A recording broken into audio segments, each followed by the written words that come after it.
Halo sahabat sekalian, ketemu lagi dengan saya Danang Teguh Koyimi pada seri perkuliahan Matematika Finansial.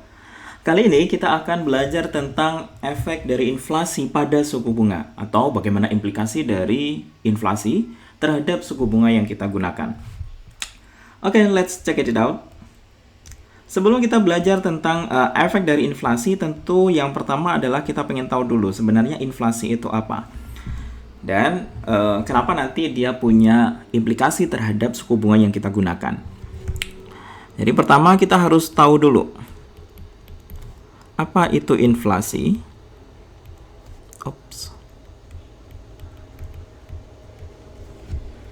Nah, inflasi itu adalah kenaikan atas harga barang dan jasa, dan biasanya ini kemudian rangkuman dari kenaikan harga barang dan jasa. Kenapa saya bilang rangkuman? Karena kita tidak melihat satu persatu barang, tetapi secara global, secara umum kenaikannya berapa persen. Sehingga saya punya definisi di sini, dia adalah sustain increase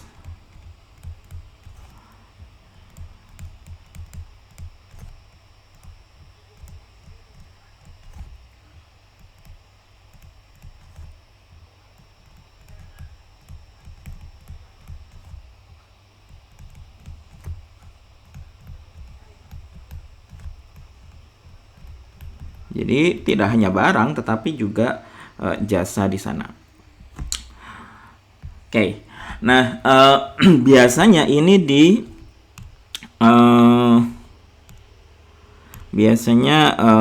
diukur gitu dalam bentuk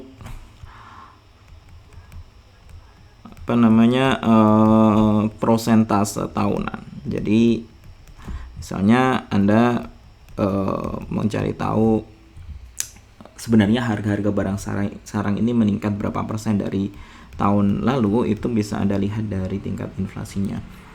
Nah, ini dinamakan sebagai tingkat inflasi atau rate of inflation. Jadi menjadi ukuran bagi kita untuk melihat sebenarnya pergerakan harga barang dan jasa itu berapa persen. Nah, karena uangnya tetap, jadi kalau Anda punya 100.000 sekarang itu bisa untuk membeli berapa kilogram beras. Nanti 100.000 5 tahun yang akan datang itu tetap bisa untuk membeli beras, tetapi dengan kuantitas yang berbeda. Makanya kemudian karena ini harganya naik, maka inflasi ini disebut juga, karena ada inflasi ini kemudian kita punya loss of purchasing power. Jadi kemampuan uang untuk membelinya berkurang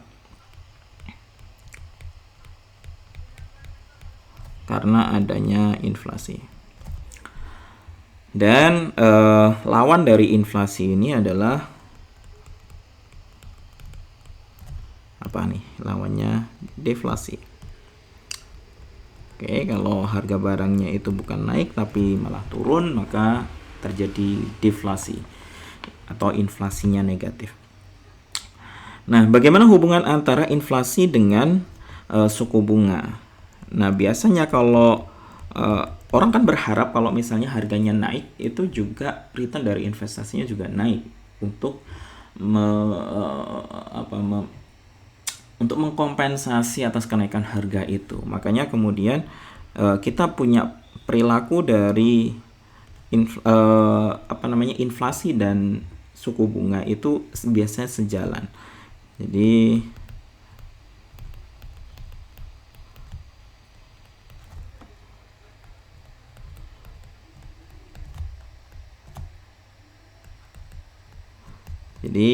dia punya, tentu saja dia akan berpengaruh terhadap suku bunga, dan yang kita observasi seringkali dia itu sejalan. Taruhlah misalnya saya gambarkan seperti ini suku bunganya. Nah, nanti inflasinya juga begini. Tidak selalu seideal ini, tapi saat kita dapatkan seringkali dia punya perilaku yang sejalan. Sehingga inflasi ini bisa terkoreksi dari adanya, tidak harus atau tidak selalu, tetapi bisa kita lihat seringkali begini perilakunya. Oke, itu adalah inflasi. Dan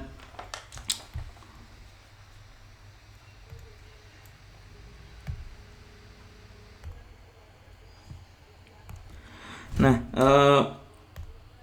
contohnya adalah, coba saya pastikan dulu bahwa ini terekam. Oke, contohnya adalah Anda bisa lihat misalnya di kasus kita itu harga beras gitu ya. Saya punya data ini dari Kata Data dan dia compile dari BPS punya. Taruhlah misalkan dari data yang kita punya itu ini adalah harga rata-rata beras dari Januari 2010 sampai Januari 2019.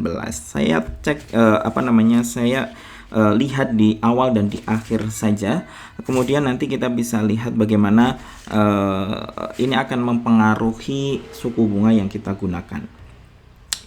Taruhlah misalnya saya cek di 1 Januari 2010. Ini harganya adalah 6.702 rupiah per kilogram. Saya tulis di sini. Kemudian Januari 2019 saya punya harganya adalah, saya dapatkan di sini harganya 12.211 per kilogram. Oke. Nah, misalkan pada tanggal 1 Januari 2010 itu kita punya uang 100.000. Maka saya bisa beli 100.000 dibagi dengan 6.702. Saya dapatkan 14,92092 kg beras pada tahun 2010. Di lain pihak, saya juga bisa investasikan uang saya, misalkan 100.000 ini saya investasikan. Saya tulis invest, begitu ya. Pada instrumen investasi yang memberikan suku bunga ini adalah 7% per tahun efektif. Nah, ini akan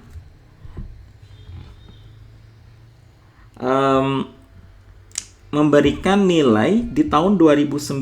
Oke, pada tahun 2010 tadi saya punya 14 sekian atau 15 kg beras dengan uang 100.000.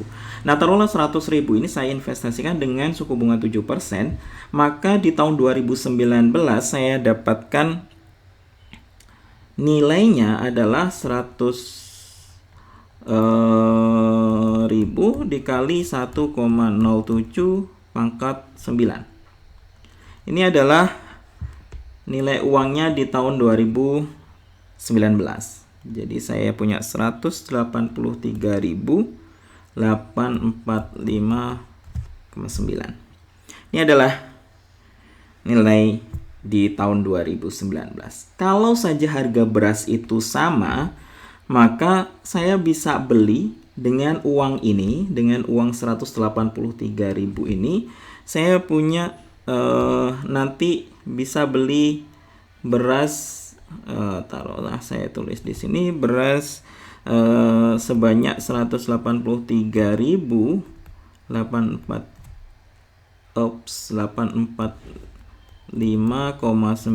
dibagi, kalau misalnya harganya tetap sama di tahun 2010, saya punya ini harganya, sehingga nanti saya dapatkan 27,4315 kg. Kalau saya punya ini adalah dengan harga tahun 2010. Saya tuliskan dengan yang berbeda. Oke. Jadi saya bisa dapatkan 27 sekian kilo. Tapi masalahnya di tahun 2019 itu harga beras tidak sama dengan tahun 2010.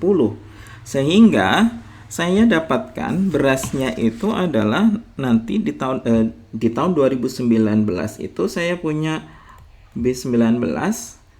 Ini adalah real dari beras yang saya dapatkan di tahun 2019 itu adalah 183.845,9 dibagi dengan harga beras di tahun 2019 yaitu 12.211. Sehingga saya dapatkan 05.576 kilogram beras. Oke.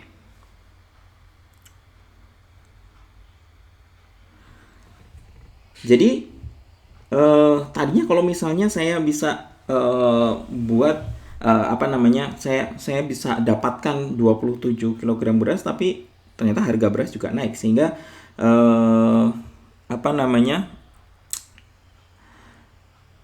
beras yang kita dapatkan juga turun, jadinya cuma 15 kg. Kalau Anda bandingkan dengan perolehan beras di tahun 2010, tentu saja ini ada kenaikan sedikit begitu ya. Kenapa? Salah satunya adalah kalau Anda hitung itu investasi kita itu lebih powerful daripada inflasi. Jadi suku bunga kita Anda bisa hitung nanti ini suku bunga tingkat kenaikannya per tahun itu adalah sekitar 6,89%. Sementara kita punya 7%, lebih besar sedikit. Taruhlah misalnya investasi saya tidak bisa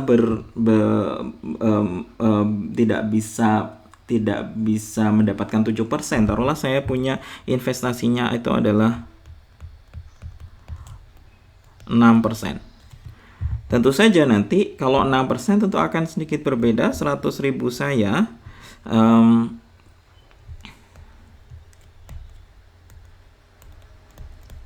saya itu akan menjadi 168.947,9. Dan kalau saya bagi dengan harga beras di tahun 2019 jadinya adalah saya cuma dapat 13,85571. Oke. Jadinya beras yang kita dapatkan lebih rendah. Saya hanya bisa dapatkan 13 sekian kilogram beras. Yang tadinya saya bisa dapatkan 14 sekian atau hampir 15. Saya hanya dapatkan hampir 14 kilogram. Karena apa? Karena performa dari investasi kita di bawah dari inflasi. Nah, dari sini tentu Anda bisa melihat bahwa kita punya kalau kita melihat sebenarnya kinerja investasi realnya, kalau Anda bandingkan dengan harga barang begini, maka sebenarnya kalau kita bilang investasi 7%, itu kenaikannya tidak sampai 7%. Kurang dari itu karena ada kompensasi atas inflasi tentu saja. Taruhlah misalnya saya punya 7% dengan inflasi 6,89% ini, ternyata saya tidak dapatkan yang kenaikan yang signifikan gitu. Yang tadinya saya bisa beli 14,92 kg beras, jadinya saya bisa beli 15, sekian. Jadi hampir sama nilainya. Nah, inilah yang kemudian nanti kita perlu untuk melihat atau kita perlu adjust suku bunga kita dengan inflasi.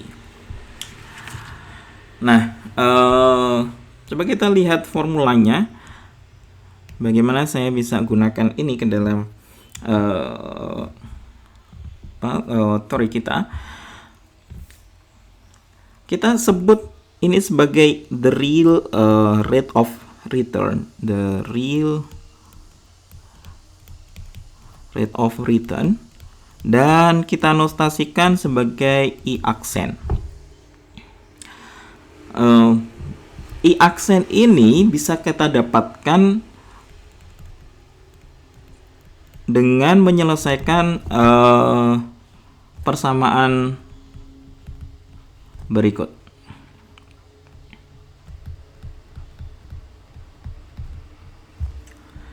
Jadi yang tadinya saya bisa beli 14,92092 kg beras, ini jumlah kilogram berasnya itu akan naik sebesar I% pada tahun 2019 yang, atau saya bisa tuliskan begini,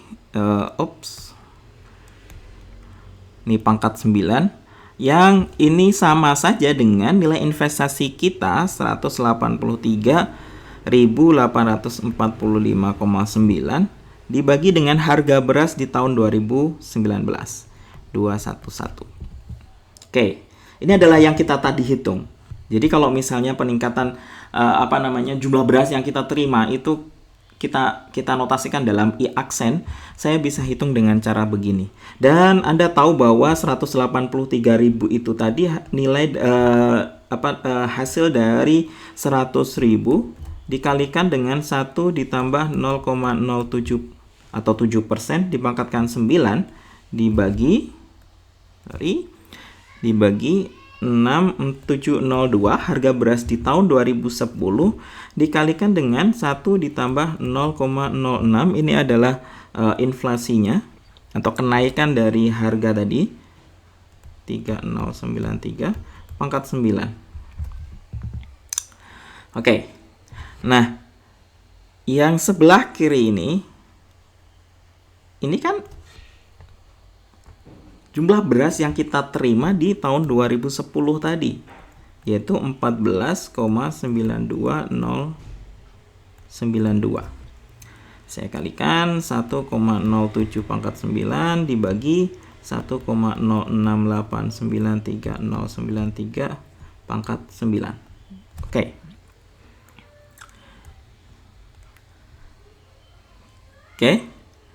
Dan kalau saya selesaikan, saya nanti punya 1 plus I-aksen pangkat 9 itu sama saja dengan 1 ditambah 0,07 pangkat 9. Saya uraikan lagi yang di sini biar kelihatan nanti posisi masing-masing 93093 pangkat 9.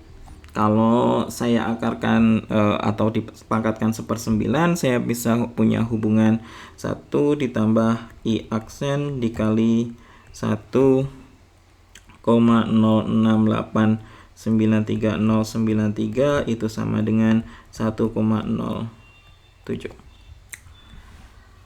Dan ini atau saya hilangkan saja suku bunganya, saya bisa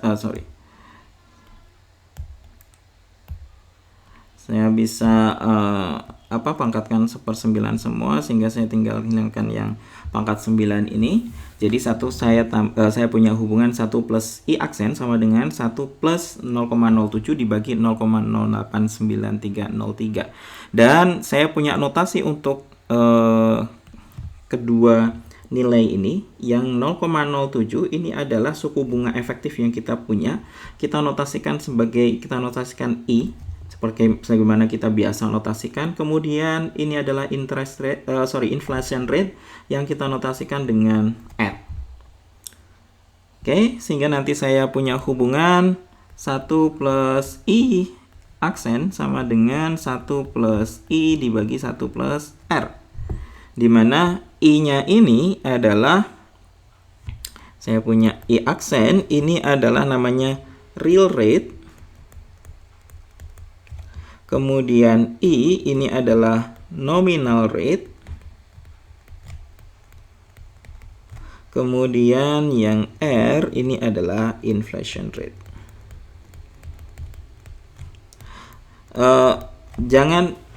Jangan bingung dengan apa yang sudah kita pelajari sebelumnya. Nominal rate yang di sini adalah nominal rate dalam konteks apakah kita itu menghitung nanti dengan suku bunga efektif di inflasi atau yang sudah kita sesuaikan dengan inflasi atau kita sudah lakukan adjustment terhadap inflasi. Ini penting untuk kita untuk kita pahami, karena kemudian nanti kita tahu ada namanya real dollars dan ada nominal dollars. Ada uang dalam bentuk nominal dan uang dalam bentuk real.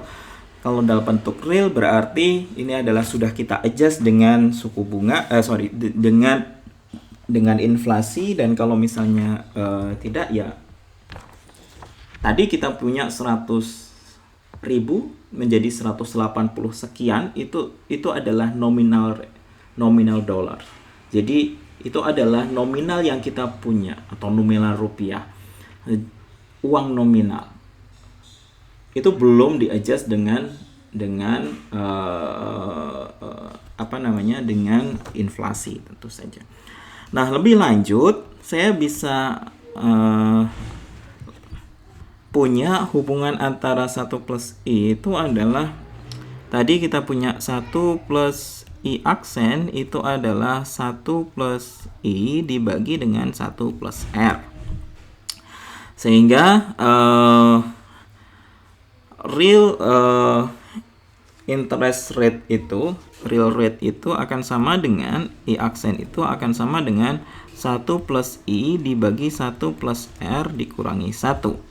Dengan aljabar biasa saya punya ini 1 plus I, 1 plus R dikurangi, saya samakan penyebut dan pembilangnya begitu, sehingga nanti saya punya di sini adalah I dikurangi R dibagi dengan 1 plus R. Oke. Jadi ini I-nya itu adalah nominal rate, R-nya adalah inflation rate. Kemudian saya bisa dapatkan hubungan ini. Nah, seringkali kita gunakan aproksimasi di sini karena kalau dalam 1 tahun begitu ya, atau tahunnya biasanya kadang kita karena 1 plus R itu tidak begitu jauh dari 1, kemudian kita gunakan aproksimasi I, aksen adalah I dikurangi R. Oke. Nah, ini adalah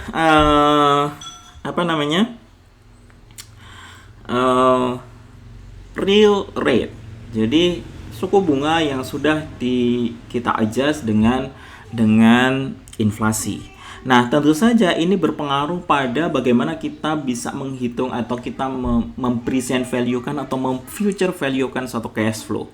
Kalau Anda lihat, kalau misalnya saya gunakan penghitungan present value dari suatu anuitas misalnya yang pembayarannya adalah sebesar R setiap periodenya dalam waktu N, saya punya rumusannya adalah seperti ini. Saya punya R dikalikan dengan 1 plus R dibagi atau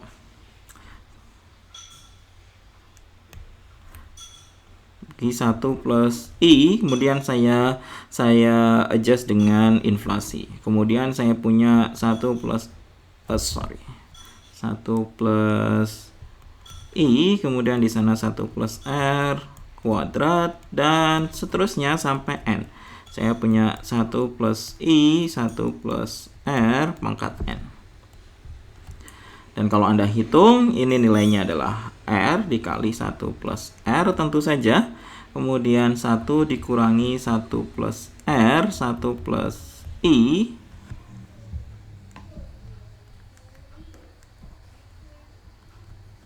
pangkat N dibagi dengan I dikurangi R. Nah, tentu saja kalau kemudian saya gunakan notasi yang kita punya, 1 plus R dibagi dengan 1 plus I ini kan sebenarnya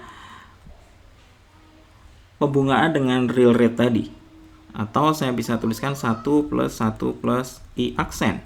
Sehingga present value dari anuitas dengan adjustment terhadap inflasi ini bisa saya hitung menjadi R dikali dengan 1 plus I aksen ditambah dengan 1 plus I aksen kuadrat, dan seterusnya sampai 1 plus I aksen pangkat N.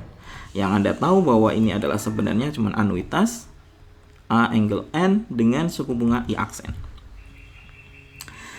Nah, kalau Anda perhatikan, untuk melihat atau untuk mengukur cash flow, tentu saja kemudian kita harus perhatikan apakah mana yang perlu kita gunakan. Apakah kita menggunakan nominal rate, ataukah kita menggunakan real rate, atau kita menggunakan ya dua itu saja, nominal rate atau real rate. Saya punya ketentuan, atau ini sebenarnya common sense juga. Kalau misalnya saya punya tanggungan saya itu nanti akan berkembang sesuai dengan inflasi. Misalkan saya perlu untuk menggaji karyawan, misalnya karyawan itu gajinya naik, tentu itu akan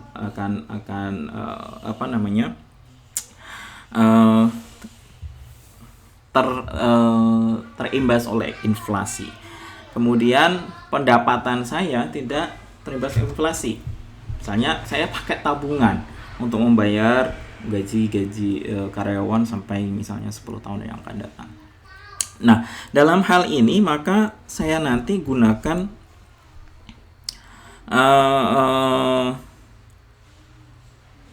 real rate. Saya gunakan real rate. Karena apa? Karena payout-nya itu punya terkena imbas inflasi, sementara cash in-nya, dana yang kita gunakan tidak. Saya tidak gunakan. Bisa juga kalau misalnya payout kita tidak terpengaruh oleh inflasi. Misalnya saya punya pembayaran atas hutang, misalnya 1 juta per bulan. Sampai 10 tahun yang akan datang saya juga harus membayarnya segitu. Tidak ada efek inflasi terhadap kewajiban utang saya. Nah, kalau seperti itu maka saya gunakan apa nih, real rate atau nominal rate? Tentu saja saya gunakan nominal rate karena payout saya itu tidak terpengaruh oleh inflasi. Kemudian kalau misalnya payout-nya dan cash in-nya sama-sama terkena imbas inflasi. Taruhlah saya harus membayar karyawan. Oke, sampai 5 tahun, 10 tahun yang akan datang. Tentu gajinya akan naik dan itu terimbas inflasi. Tapi saya membayar karyawan ini berdasarkan atas pendapatan perusahaan. Pendapatan perusahaan akan terpengaruh juga dengan inflasi. Karena dua-duanya terpengaruh inflasi, payout-nya dan kemudian cash in-nya juga terkena inflasi, maka saya gunakan nominal rate. Saya tidak gunakan real rate. Anda gunakan real rate ketika payout-nya itu terkena inflasi, sementara dana yang digunakan untuk membayar itu tidak terkena inflasi. Kira-kira begitu saya bisa rangkum begini. Yang kasus yang pertama adalah kalau saya punya payout-nya, saya tuliskan saja plus, itu menunjukkan bahwa dia itu terimbas inflasi. Saya mulai dari yang negatif dulu. Maka tidak terkena inflasi, maka saya gunakan nominal rate. Kemudian kalau misalnya payout-nya itu terkena inflasi, terimbas inflasi, dan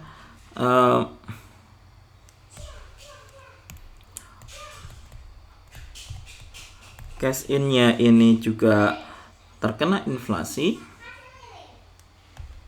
dua-duanya terimbas inflasi, maka ini cukup mudah, saya gunakan nominal rate juga. Karena ini sama-sama naik harapan kita.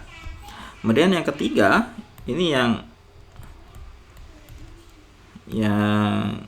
berbeda. Kalau misalnya payout-nya itu terkena inflasi, sementara cash in-nya tidak, maka saya gunakan real of rate. Oke. Ini ketentuan kita. Jadi nanti kapan saya gunakan real, gunakan nominal rate, dan kemudian berapa sebenarnya real dollars yang kita punya, Anda bisa hitung. Oke. Sebagai latihan, coba kita lihat contoh soalnya. Jadi misalkan saya punya uang itu diinvestasikan untuk 3 tahun dengan suku bunga 4% efektif. Jika inflasinya itu 5% per tahun dalam periode ini, berapakah kerugian atau berapakah purchasing power yang hilang? Berapakah persentase purchasing power yang hilang di dalam kasus kita? Oke, saya bisa hitung di sini.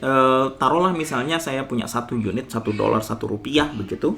Kemudian nanti karena dimintanya percentage, maka sebenarnya dia tidak terpengaruh berapa uang yang kita investasikan.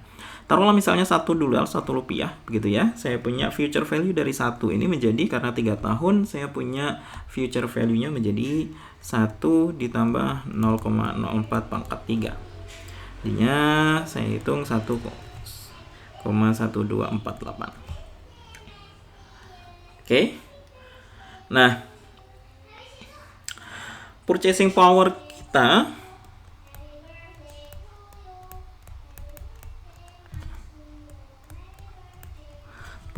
powernya menjadi 1,04 pangkat 3 dibagi dengan adjust oleh inflasi kita 5% pangkat 3. Saya kasih kurung biar kelihatan gitu, yang nilainya adalah 0,9716. Oke. Jadi $1 itu yang tadinya bisa membeli satu barang yang harganya $1, jadinya hanya bisa membeli 0,9716. Sehingga the loss of purchasing power kita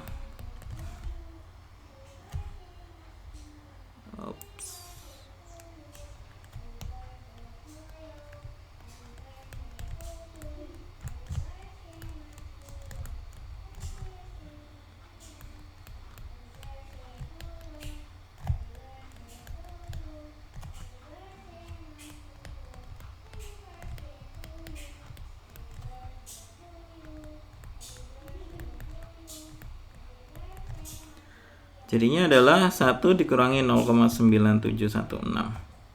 Jadinya saya punya 2,84%. Oke, ini adalah purchasing power yang hilang. Yang tadinya saya bisa membeli 1, jadinya cuma bisa membeli 0,9716.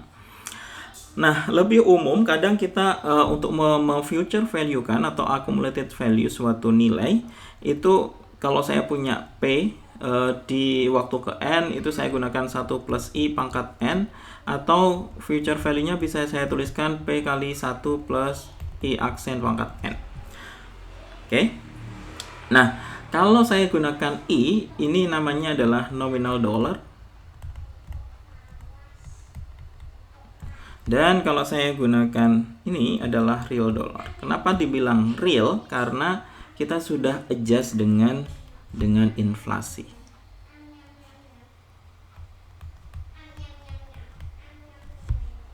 Oke. Nah, sebagai latihan coba Anda bisa kerjakan soal ini. Real interest rate-nya adalah 6%, kemudian inflation rate-nya adalah 4%. Alan menerima pembayaran sebesar 1.000 di waktu 1, kemudian selanjutnya itu naik 50 selama 5 tahun. Anda diminta untuk menghitung accumulated value dari nominal dollar pada tahun ke-6. Oke. Anda bisa pause, kemudian nanti lihat pembahasannya. Oke. Untuk mengerjakan soal ini kita perlu tahu berapakah sebenarnya nominal rate-nya. Nominal rate kita I itu adalah 1,06. Jadi interest real, karena real interest rate-nya adalah 6%, nominal rate-nya adalah saya gunakan ini, kemudian dikalikan dengan inflasi dikurangi 1. Jadi kalau Anda perhatikan sebelumnya nominal rate itu adalah I, maka saya dapatkan dari 1 ditambah real dikali dengan 1 ditambah inflasinya.